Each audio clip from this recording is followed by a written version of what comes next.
Namo Bhagavate Vasudevaya. Om Namo Bhagavate Vasudevaya. Namo Vishnu Padaya Krishna Prasthaya Bhutale Srimate Bhaktivedanta Swami Niti Namane. Namaste Saraswati Deve Gaurvani Pracharane Nirvase Sasinyavadi Pasyate Shatarane Vanchakalpataru Yascha Kripa Sindhu Vyevascha Patitanam Pavanebhyo Vaishnavebhyo Namo Namaha. Hare Krishna. Good morning. Thank you so much for inviting me to join on the Visakha this year. I'm always enthused by the enthusiasm all of you have, and it's very inspiring for me to see young people taking up the process of Krishna consciousness seriously and trying to apply it to their lives. So thank you for that.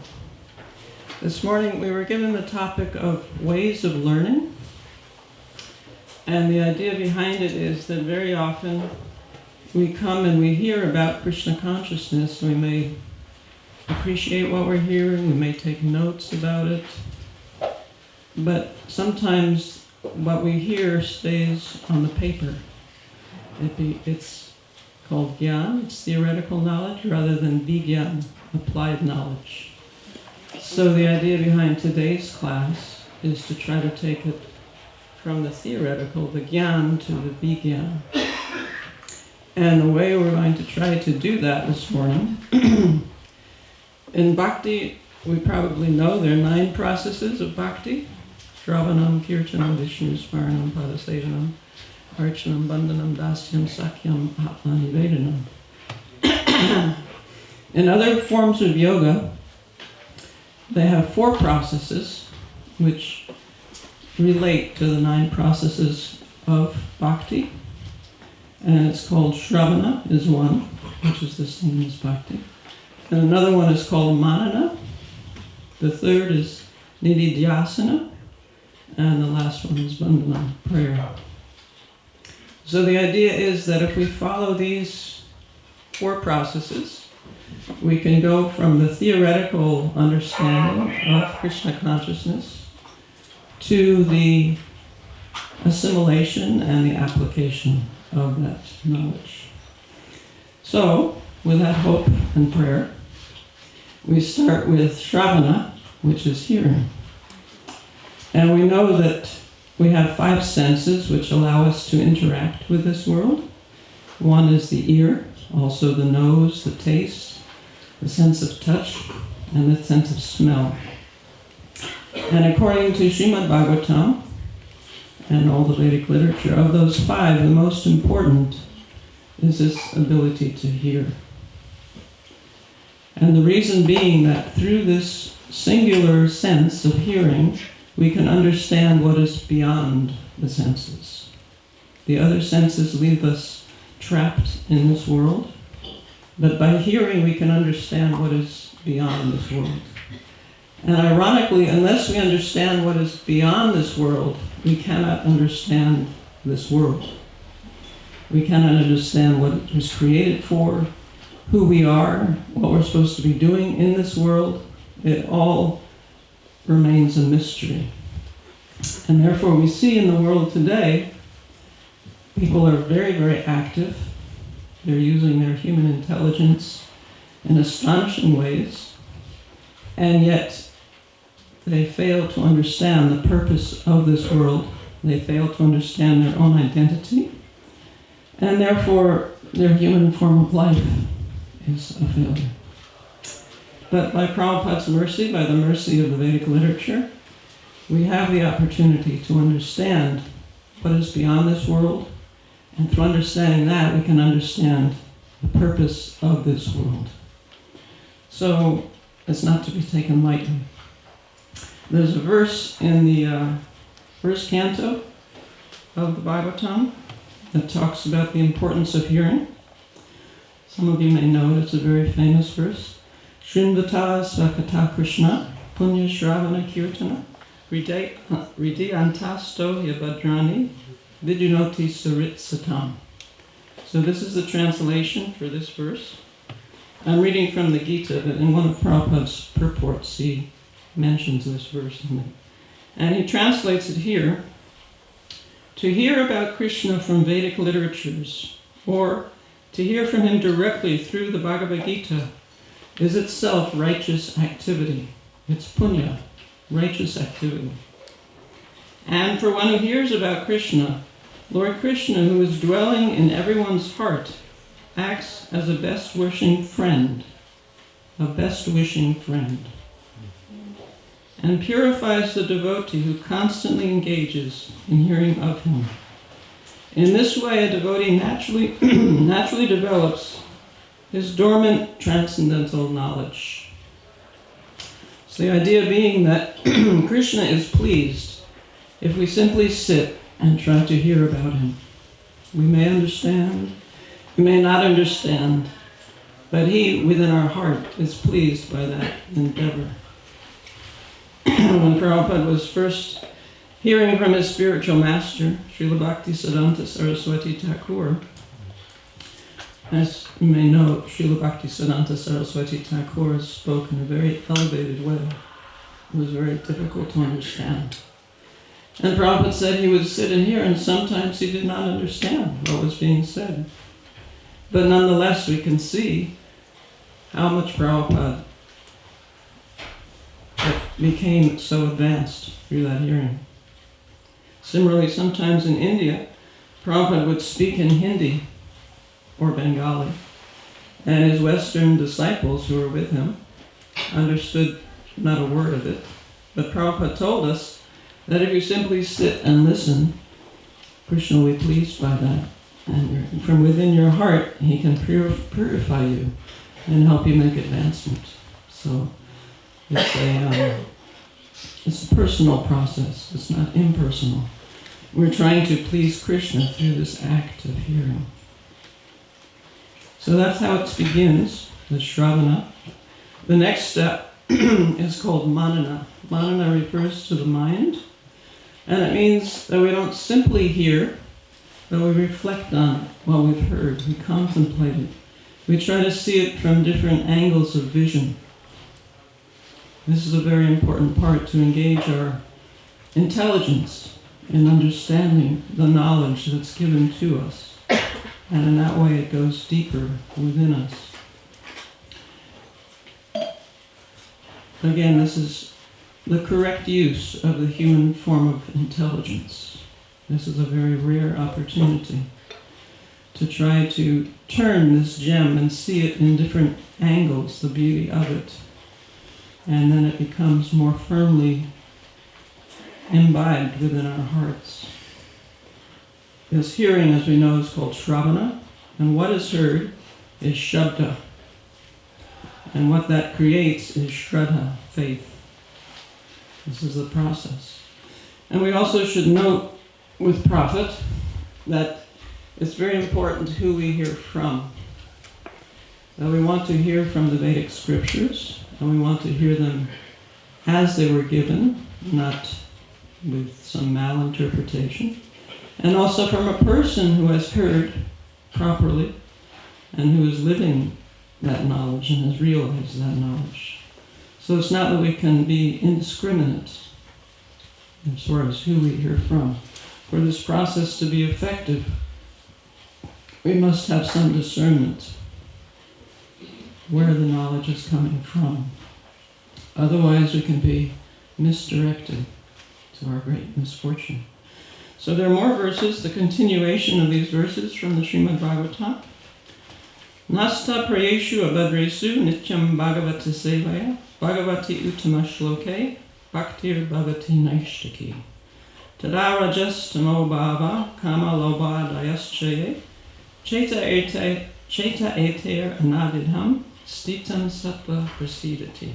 So Prabhupada's translation: as we hear more about Krishna from the Bhagavatam and from the devotees, we become fixed in the devotional service of the Lord. By development of devotional service, one becomes freed from the modes of passion and ignorance. And thus material lusts and avarice are diminished. When these impurities are wiped away, the candidate remains steady in his position of pure goodness. So this means that we're not simply hearing, but also we're following. We're changing our habits, our activities, to come out of ignorance and passion, free from lust, free from greed, and come to the mode of goodness, where we can experience some peacefulness, some calmness. The mind is not so distracting for us, not dragging us quite as much as it had been. And simply this basic knowledge would change the face of the world, which today runs on lust and greed, unfortunately. So this is an opportunity for all of us, not only for ourselves, but also to try to give this to others. So I wanted to take a few minutes. This idea of Shravana, Manana, and Nididhyasana comes from Satchidananda Swami. Satchidananda Swami preaches widely to other yoga groups, and to have entrance into them, to relate to them, he has introduced these terms, their terms, these other yoga terms, into ISKCON, into the devotees' vocabulary. So Satchidananda Swami also has interactive moments in his presentations. So to honor him, we can have a few minutes of interactive to practice this Shravana and Manana. What I wanted to do is read just 2 sentences from one of Prabhupada's purports in the Bhagavad Gita, and spend just a minute for you to reflect on these 2 sentences, and then maybe just share very quickly with each other, because we have very little time this morning, what your reflections are. There's no right and wrong answer. It's just trying to understand what's being said and how it may apply to us, how it may apply to the broader society also. And we'll see, maybe after that we can have 1 or 2 people express their thoughts. So these are the 2 sentences that I picked for this exercise. I very much like yesterday, Brajabihari Prabhu was saying, perhaps we don't have to say we have to read so much in such a short time, but if we read just a little and really try to understand that and assimilate it, it may be very beneficial for us. So therefore, out of this whole book, we're taking 2 sentences and seeing. We could do any 2 sentences, but these are the ones that I picked. I'll read them a few times. So this is Chapter 15, the Yoga of the Supreme Person, text number 5. People are considering that the land, this earth, belongs to human society. And they have divided the land under the false impression that they are the proprietors. One has to get out of this false notion that human society is the proprietor of this world. I'll read it once more. People are considering that the land, this earth, belongs to human society. And they have divided the land under the false impression that they are the proprietors. One has to get out of this false notion that human society is the proprietor of this world. Shall I read it once more? Yes? Okay. 3 is the charm. People are considering that the land, this earth, belongs to human society. And they have divided the land under the false impression that they are the proprietors. One has to get out of this false notion that human society is the proprietor of this world.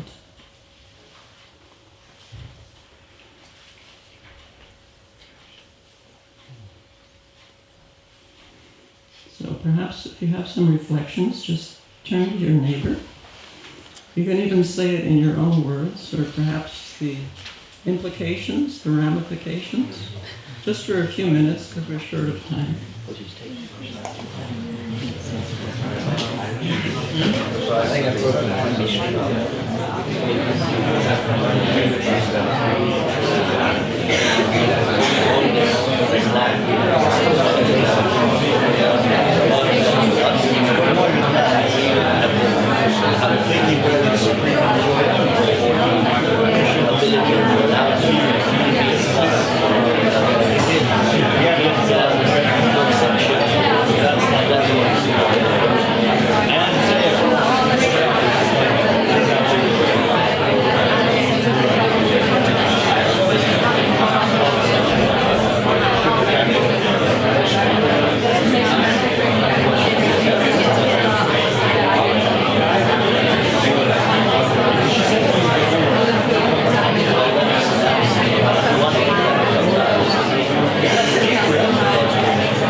Thank you. Maybe we could have a few people say their reflections on those two sentences from Srila Prabhupada. Any volunteers, please. So how it creates national borders and a sense of nationalistic pride to be seen as an extension of the attachment to the material body and attachment to your surrounding society and country.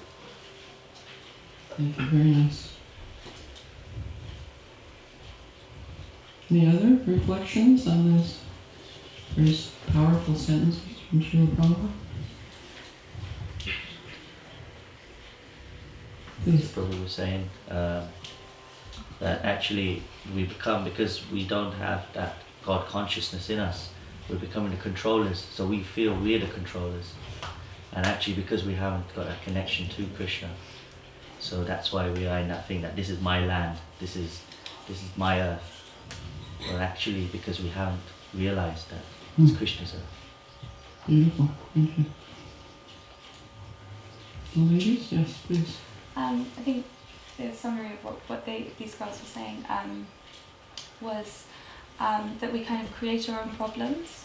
So like the division of land and things, and feeling like you're the controller and owner of the land kind of creates loads of issues like wars and things often are to do with territorial disputes.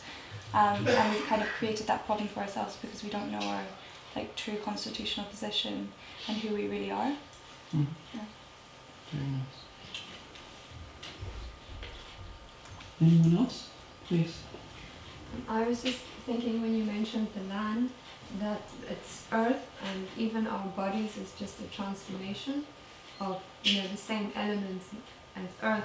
So I was thinking that to apply that to ourselves, that we might know that theoretically, okay, everything belongs to Krishna, but even actually our bodies belong to Krishna, and we so often just think of the body and our homes and our families as ours, and then forget that it should be engaged Mm. in Krishna's service. I was thinking that's an important meditation. Very important. Thank you very much. I hope everyone heard those comments. They're very important. So, speaking of Shravana and the potency of Shravana, I had a little experience personally of that. When I was 21, I was traveling in India, and somehow through different circumstances came to live in the temple in Calcutta, the ISKCON temple in Calcutta, which is where it is today at 3 Albert Road, for those who have been. And at that time, all the residents were Westerners, and no one spoke Hindi or Bengali. Jaipataka Swami was the temple president, and he was studying Bengali. And the devotees had recently come from the West, and they were not used to living in India. And because they didn't know how to function in an Indian kitchen, they had hired a Brahmin cook to cook for the deities and the devotees. And it turned out this person was neither a Brahmin nor a cook, unfortunately. And the ingredients that he used for the meals were substandard, and also the cooking was substandard. And as a result, the devotees became ill and weak. And gradually their relationships deteriorated until there were regular fights between the devotees in the temple. And they fought about everything. There was nothing exempt. If there was a pile of bananas, they would fight if they were offered or not offered. The Brajari said, yes, they're offered, and somebody else said, no, they're not offered. And for instance, we had read that you should never put your back to the deities, so that was very clear. But then, when the curtains are closed, can you put your back to the deities? That was another argument. And I was not yet initiated at that time. And although I had met Srila Prabhupada and I was intrigued by him, he was a very knowledgeable and kind gentleman, I didn't want to be in the temple in that circumstance. So I was going to pack my backpack and leave when a devotee, Chitralekha Devi Dasi, a disciple of Prabhupada, said to me, you can't leave now because Prabhupada's coming.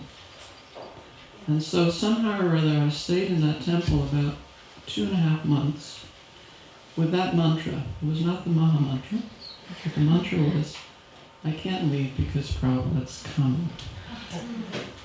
And after 2.5 months, Prabhupada actually came. And he walked up the stairs, for those who have been, beautiful, regal, British-style stairs, and took darshan of Radha Govinda, and sat on the Vyasasana and looked at his very bedraggled Calcutta crew of devotees. And he spoke a little bit. We had published a Vyasa Puja in his honor, and he thanked us for that. And he spoke about the mood of Vrindavan and how it was very beautiful. I had been to Vrindavan, and so I very much appreciated the Vrindavan mood and what Prabhupada said. And then he said, we're going to have an Istagosti tomorrow morning. So the next day after breakfast, we all went to Prabhupada's room, which is the same room it is today, Calcutta. And Prabhupada looked around, he saw someone was missing. Chitralekha was missing, so he sent one of his sannyas disciples. He said, you find Chitralekha? So we all just waited while this happened. So finally, we were all there. And then Prabhupada started to speak to us. And he spoke the knowledge that we were all very familiar with by then. But because of the way that he spoke it, it became alive for us. That actually we're not part of this world, we're spiritual beings. We have a spiritual relationship with the Supreme Personality of Godhead. And we can revive that relationship through these acts of bhakti. So, although we had heard it before, it became so fresh and so powerful for us. And then Prabhupada spoke about how this world is just made of problems. We're in a world of problems. We can't expect the problems to stop. And he spoke about his own problems coming to the West to establish Krishna consciousness. And we know he could have spoken about many, many things. All the troubles with the bureaucracy just to get out of India. How Sumati Maharaji told him, "You're going to die over there. What are you going to do even if you get there?" And how he had to try to persuade her again and again to give him a passage on one of her cargo ships. He could have spoken about the heart attacks that he had, that he thought would kill him if another one came. After two, he had had two. He could have spoken about being in New York during the worst winter in 40 years, and he himself had never even seen snow before. He could have spoken about being robbed, and his typewriter and tape recorder, the only two things he had of value, were taken from him. But he didn't speak about only those things. He didn't speak about any of those things. For him, the austerity that he mentioned was he had to keep his boga in the refrigerator where someone was keeping meat. And for me, who was just recently a vegetarian, that was a bit of a disconnect. It didn't seem, compared to all the things he could have said, it didn't seem like such an austerity, but it made me realize the caliber of this person, that he wanted to maintain his Brahminical habits, and how that was being so abused by having to share a refrigerator with a meat eater, or someone who kept cat food in there. So when I had come into Prabhupada's room, before that Istagosti, I felt burdened by all the problems. I was just waiting for an opportunity to leave. I considered myself like, I've seen that statue of Atlas carrying the world and how the world is so heavy. But when I left Prabhupada's room, it was like I was not even touching the ground, like I was floating. So that was the power of simply hearing from a person who has realized the knowledge and is living the knowledge. It can really transform your life entirely.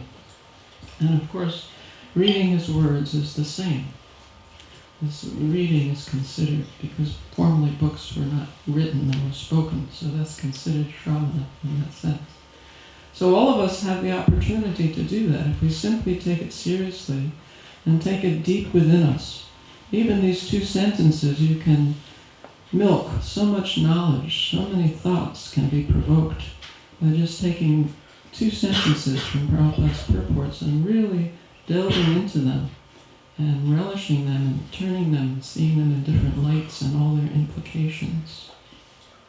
So it's very profound what can be done simply by this hearing. If we hear from the right source and we take it very seriously into ourselves, then an incredible thing can happen. We can understand all of a sudden our identity, which is so amazing, our actual identity. So we come to this third process, which is called nididhyasana. Nididhyasana is when you actually assimilate the knowledge. In the Ashtanga yoga system, which starts with different asanas and then withdrawing your senses from the objects of the senses, pratyahara, and meditations, finally you come to this samadhi. Samadhi can be the equivalent of this nididhyasana. Or in the 9 processes we talked about, is called Atma-nivedana, complete surrender. And we have a little analogy to it in this world. If you've ever heard of this thing called the flow, have you heard of the flow? Or the zone, being in the zone? Mm-hmm. We've actually studied this, that people who are very involved in an activity, like for instance an athlete in some sport, or a musician, it can be any activity, it really doesn't matter. But you can become so focused, so concentrated on the activity that you forget time, you forget space. An hour becomes a minute. Where you are is irrelevant. You forget if you're a man or a woman, if you're Indian or American or British. You forget how old you are. And what's also remarkable is that the reward you get is intrinsic to the activity. And this is the material version of this samadhi or nididhyasana or atma-nivedana. And if you spiritualize it, what you find is that it's not temporary. Of course, these things, when you're in the flow, in some sport, you're playing tennis or skiing or whatever it is, it lasts a very short time. But if you can do this for Krishna, if you can do some service for Krishna, a service that's, especially if it's suited to your propensities, in the beginning stage you want to find something that's suited for whatever we're able to do. And if we can do it selflessly, with this mood that I want to simply please the Lord, I want to please my spiritual master, this becomes this nididhyasana. We just are completely focused on the service, and the time passes in an instant. We don't even know where it went. We forget all our problems, we forget this material identity that we've established in this lifetime, and we become happy, actually. We leave this material world behind through this activity. There's a beautiful pastime in the Nectar of Devotion that illustrates this. It's described there that there was a Brahmin in South India who was rather poor. And he was not bothered by his poverty because he decided it was due to his previous activities. But he was an open-hearted Brahmin, and he used to go and hear from different sadhus. And once he was hearing from a sadhu that while we usually offer things that are material to Krishna and spiritualize them, we offer leaf, fruit, flower, water, and so forth, you can also make offerings in your mind. That Krishna says that he has 8 material energies: earth, water, fire, air, ether, mind, intelligence, and false ego. So you can offer within your mind, and Krishna will recognize that offering if it's done with love and accept that offering. So because this Brahmin had no means to make opulent offerings, he decided that he would offer within his mind. And he was practiced in Ashtanga Yoga. He used to sit, he would do pranayama, the breathing exercises and asanas.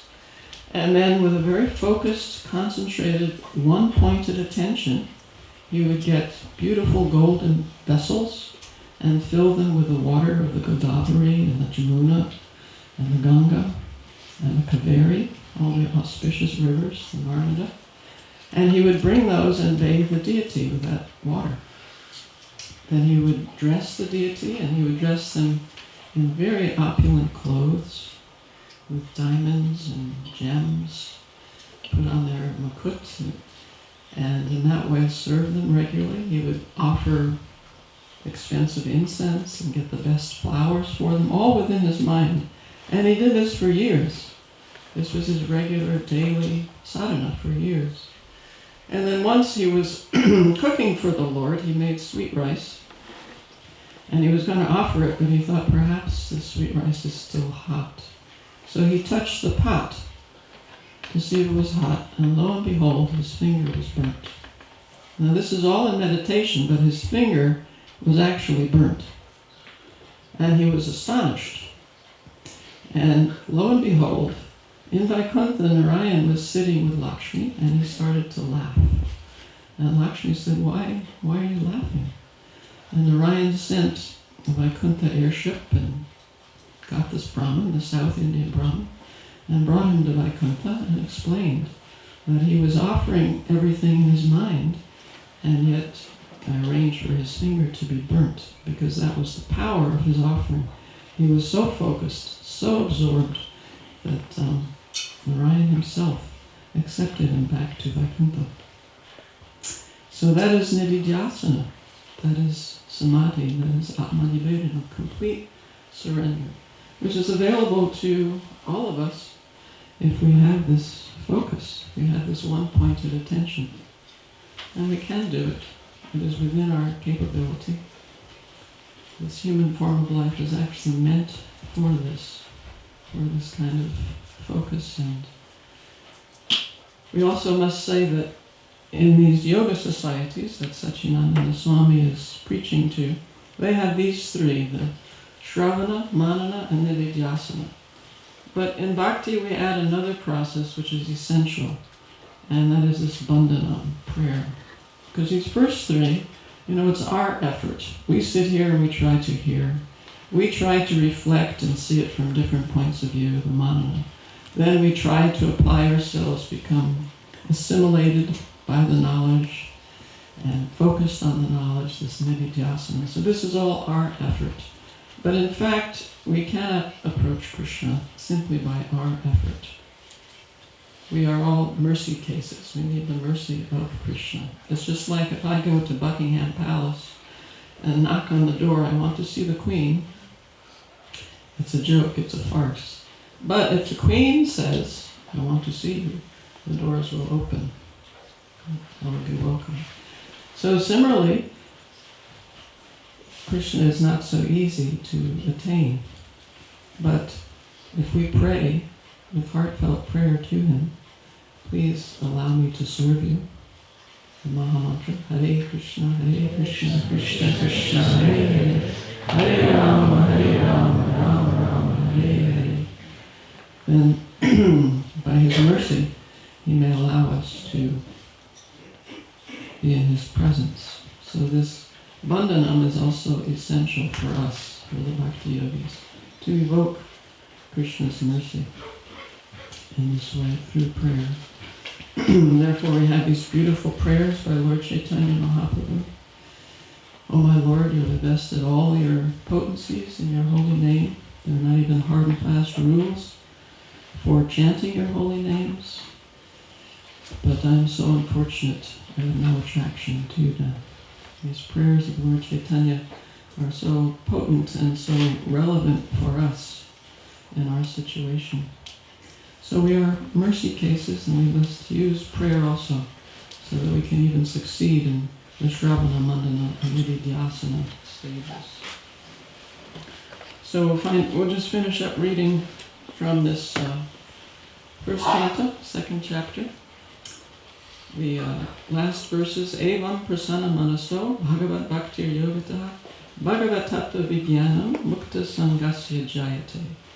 Vidyante hridayagrantis chidyante sarva samshaya shanti chasya karmani dristya evatmanishvare. So the one who is situated in his position of pure goodness, that person becomes enlivened by devotional service and understands the science of God perfectly. Thus Bhakti Yoga severs the hard knot of material affection and enables one to come at once to the stage of asamsayam samagram, understanding of the supreme absolute truth, the personality of Godhead. So this is the development of faith. It starts maybe just as a small spark. It can be compared to a flame.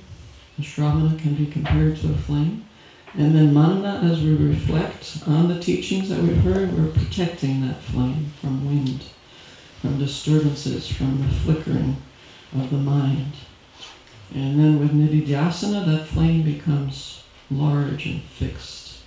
And then we can come to this point of relishing Krishna consciousness and participating fully in the process of bhakti. So, just to conclude, before I ask for your reflections and any discussions on this point, that it seems to me that this Pandavasena program offers a great opportunity to all of you, that whatever propensities you may have, they can be utilized to help push on the Pandavasena mission, include more and more people in that mission, and also the Krishna Consciousness Society that's working under the Pandavasena. And that's good for us individually, and it's good for the society. So it's one of those win-win situations. So I would encourage all of you to see what you can do to help Pandavasena, because that will also help us individually and collectively. So perhaps there's some comments or points for discussion. Please, yes. Under what circumstances can we do worship in the mind? Under what circumstances can we be? Can we worship in our mind? Can we worship in our mind? So this is an advanced stage. There's also a pastime in the Chaitanya Charitamrita, which illustrates the same thing. That Lord Chaitanya was going to go to Vrindavan, and one devotee, Nrsimha Brahmachari, decided to make a path for Lord Chaitanya. And he freed the path of all rocks and pebbles, And he lined it with flowers that had no stems, so Lord Chaitanya wouldn't step on the stems, he'd only step on the soft flowers. And in this way he made the path as far as a place called Kanai Natala. And then he couldn't make the path farther. And at that point, he told all the devotees that Lord Chaitanya won't go to Vrindavan this time, he'll only go to this place. And then he'll change his plans. And lo and behold, that's exactly what happened. So, this is for very advanced devotees. If we are unable to do it physically, in other words, gather fruits, flowers, vegetables, water, and so forth to offer, then we can do it in our minds. But it's not to be taken casually. For most of us, if we do it in our minds, all other sorts of things will get mixed in there. It won't be quite so pure in our offering. But eventually we can come to this point where it can be a pure offering and then accepted by Krishna just as if we were offering the physical things. But not to be done prematurely or taken lightly. But when Prabhupada came to Mayapur in the later years, once he was criticized by some of his godbrothers, that he came directly to our temple. He didn't stop to take darshan of his spiritual master. When you come to our temple, you pass the temple of Srila Bhaktisiddhanta Saraswati on the way. And Prabhupada's comment was that I am never apart from my spiritual master. Wherever I go in the world, I am with him and offering my homage to him and worshipping him. So in that sense, again, that is exalted position, but very real also. Just as the South Indian Brahmana was very real. But we shouldn't take it cheaply because that will not benefit us. Is that okay?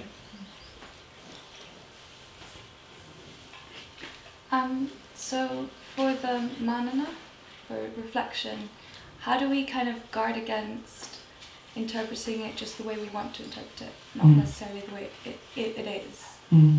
That's the importance of sharing it with others, just like we had a little, because others can say, well, no, maybe it doesn't mean that, there's another way to look at it, because we can easily drift off into our own interpretation, our own understanding, and that will spoil the exercise.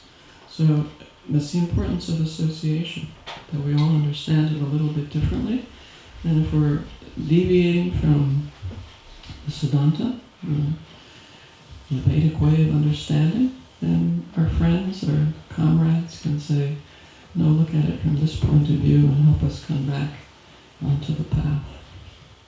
That's every morning we sing this beautiful prayer. One of the lines is Guru Mukha Padma Vyaka Chitete Kuriya Aikya. That means that Chitete is my consciousness. I want my consciousness to be one, Aikya, with those words coming from my spiritual master's Buddha's mouth. So, except for this, Arna Koriya Mani Asa, except for this, there is no hope for me. So, if there's two understandings, if it's not Aikya, if it's not one understanding, then we want that to be corrected in ourselves. And that's a wonderful service we can do for others and others can do for us as well. And it means that we try to apply ourselves in reading. We read consciously, try to understand. And again, we don't have to rush necessarily, but just be very conscious of it. And if we can do it regularly, there's tremendous, tremendous benefit. Just a little bit every day.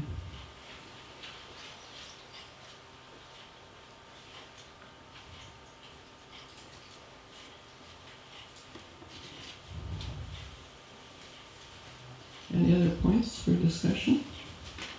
I hope. I was just wondering what helps us to get from Gyan to Vigyan, because there's so much that we know and we might have known it for many years, but we're not necessarily fully acting accordingly. So what's blocking us?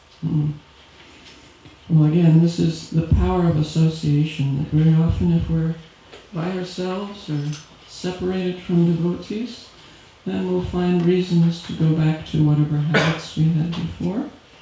But if we're with the sincere devotees, enthusiastic devotees who are trying, then we can correct whatever anomalies are in our habits or in our thought process.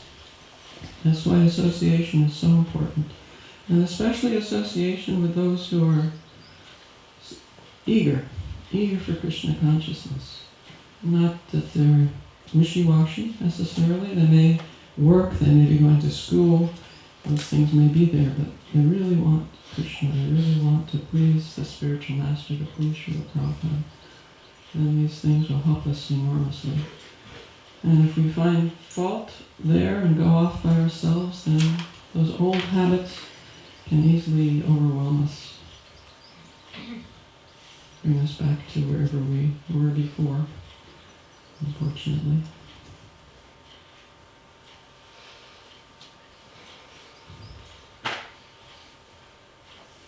Yes, please. Thank you very much. It was very inspiring what you just said about this being in the flow or this samadhi. I now remembered how before I was studying music and playing double bass as a professional musician. And in this activity I got absorbed into music so much that I didn't think of other things, about eating, about time. There were some moments where it was so ecstatic that everything else was.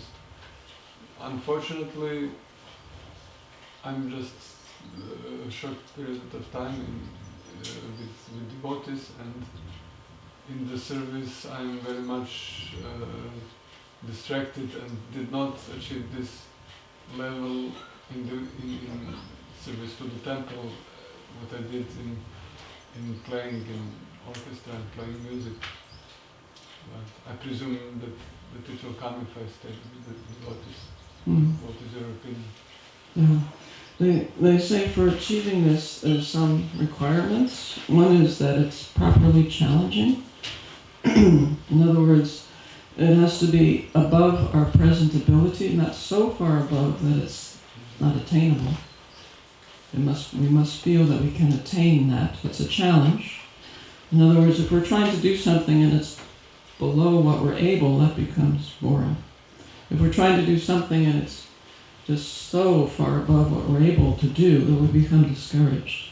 So we have to find something that's challenging to us, that we can feel we're able to do, it's attainable, and at the same time become with this wholehearted attention. You know, it's like you're saying, you forget about eating, you forget about sleeping, you forget about the time, you forget about place.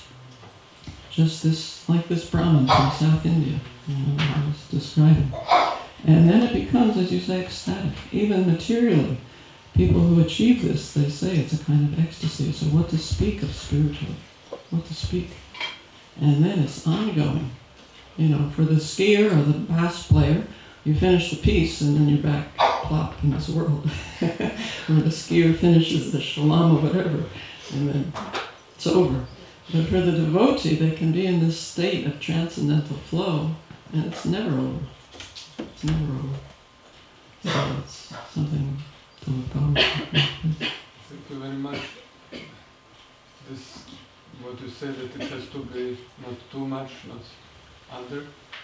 So for me it is a problem to mold my everyday schedule, because to do service and to do my personal things, to manage to do everything.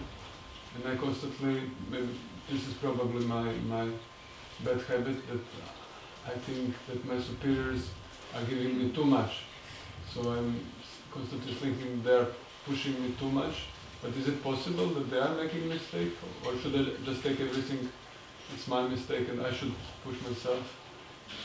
Or should I tell them, yeah, this is too much for me? Recently I read a conversation that Prabhupada was having on November 7th, 1977. Prabhupada left this world November 14th, 1977. It was 1 week before his departure. And a devotee was there describing the temple of the Vedic planetarium and how high they were planning to build it. And he said, can it be 30 stories or something like this? Is that okay? Is there any harm? And Prabhupada said, no, there is harm. He said, too much strain is not good. So it's the same point. We don't want to over-endeavor. That's a cause of fall down. We don't want to under-endeavor. It means we have to be a little bit introspective. I don't want to be lazy. I don't want to make an excuse for my laziness. At the same time, I don't want to do so much that I hurt myself physically. So that takes some discernment. It takes some maturity. And if you feel that you're doing too much and you're getting hurt by it, then that's open for discussion with whoever is giving you too much. But Prabhupada's own words were, too much strain is not good. And in the Nectar of Instruction, we find over-endeavor is not recommended for devotees. There is this over-endeavor for mundane things that are very difficult to achieve. But also, if we're given too much in the name of Krishna consciousness, in the name of emergency, or whether it could be detrimental for us, especially in the neophyte stage. And again, we don't want to make excuses for our laziness. The mind is very tricky. So we have to be aware that the mind can be making excuses. And it takes some integrity. Yes, please. I have a question, not directly to a bit outside context. Is it okay? I think so. I just want to ask you, in 1973, Srila Prabhupada spoke to his disciple. He said, "You are all sent by my spiritual master." Can you comment on that? That's Prabhupada's vision. He's in this transcendental flow. He sees everything coming from Krishna, without exception. Even drug-addicted hippies coming off the street who have no sense of cleanliness, who have no sense of proper diet, who have no sense of regulation. And he says, oh, it's sent by the spiritual master. Everything is coming from Govinda. He's the creator of the material and spiritual worlds. So there's nothing that happens that is not ultimately coming from him. We may say it's karma, but karma also comes from, ultimately comes from Krishna. So. This purport we was read for Bhagavad Gita, this three line I think there. This is Prabhupada's 2 or 3 times ago. This planet is not from the woman, not only for the woman society. I think he spoke 3 times or 2 times. And once I don't know if after he discussing, because in the terms will not be selfish, and all the plants, the animals, everybody is living here also. It's not all human society. I don't know if the discussion is correct or not. He says here, people are considering that the land, this earth, belongs to human society. Yeah. And they have divided the land under the false impression that they are the proprietaries. One has to get out of this false notion that human society is the proprietor of this world. So profound. These 2 sentences, it's just, wow. It changes your entire view of this world. So if human society is not the proprietor, then who is? Is it the squirrels? No, I don't think so.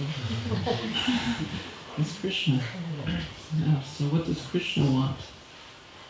Just today, in the world today, there's huge disaster because of immigrants. Can you imagine their home is so deplorable that they leave the place that they've grown up. Whatever home, whatever property they have, they leave that and try to go to another country just to get relief from the horrible situation they're in. And then this other country says, I'm sorry, you can't come. We don't want our standard of living to be disturbed by this influx. They need these 2 sentences in the world. You want to speak about the cows. The cows, yeah, sure. There's so many implications. Thank you so much for your kind... Oh, yes. I'm not Krishna follower, I'm my son's follower. question. If everything is under the Krishna, where is the line between our responsibility in action, in our life, and Krishna's action? So if everything is under... We are creatures, we have possibility to decide, and we have freedom, and in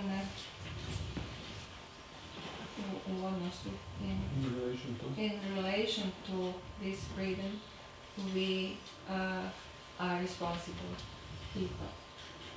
So many times I have heard that everything is under the Krishna, said karma is under the Krishna, but we are responsible for our actions in our life.